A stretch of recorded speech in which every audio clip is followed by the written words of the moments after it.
Les raids de ICE ont commencé. Chicago, le bord de Tsar, ils y étaient tous ce week-end, ce dimanche. Qu'est-ce qu'on fait maintenant?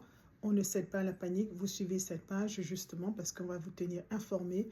Nous sommes à Coloco Immigration, comme vous le savez, sur YouTube. Allez vous inscrire sur cette chaîne. Maintenant, qu'est-ce qu'on fait? Maintenant, le bord de Tsar a indiqué que pour le moment, ils sont en train de cibler les personnes qui ont commis des crimes et ainsi que des personnes qui ont des ordres de déportation finaux.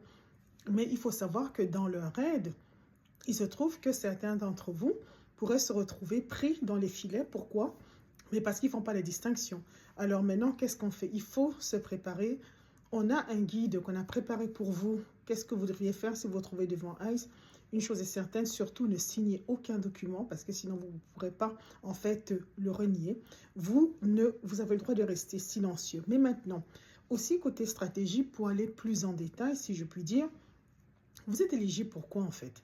Parce que la déportation, il va vous mettre en détention, mais vous pouvez avoir un moyen de vous défendre. Donc, ce n'est pas tout le monde en fait qui sera déporté. Maintenant, vous devez réfléchir. Vous êtes éligible pourquoi? Et si vous le savez, vous déposez. C'est-à-dire que ce soit, OK, moi j'ai peur de rentrer dans mon pays. Est-ce qu'on a la demande d'asile devant les tribunaux ou devant les services d'immigration? Ou alors, c'est peut-être un membre de votre famille qui peut déposer pour vous. Est-ce que vous pouvez le faire? Donc, il faut que ce soit fait.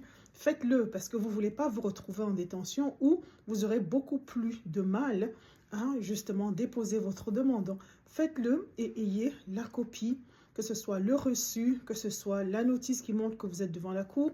Vous devez le faire. Non, ne perdez pas de temps. Explorez cela, prévenir vaut mieux que guérir, vous imaginez bien. Si vous avez des questions, évidemment, vous contactez un avocat, vous essayez d'explorer quelles sont vos options. Mais pour ceux d'entre vous qui sont déjà en procédure de déportation, évidemment, même si vous êtes en contact avec ICE, mais ils ne vont pas vous arrêter à moins que vous ayez commis un crime, évidemment, ou alors vous n'êtes pas présenté à la cour pour ceux d'entre vous qui sont devant la cour. Mais si ce n'est pas le cas, assurez-vous, vous avez la preuve que vous êtes en déportation. OK, donc ça veut dire que le processus doit terminer, doit suivre son cours.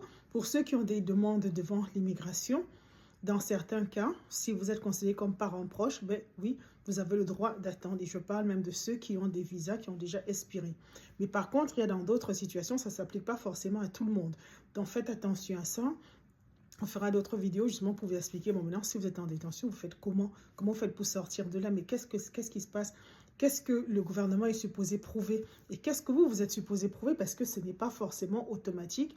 Et voilà, donc il faudrait savoir quels sont vos droits. Merci, à bientôt.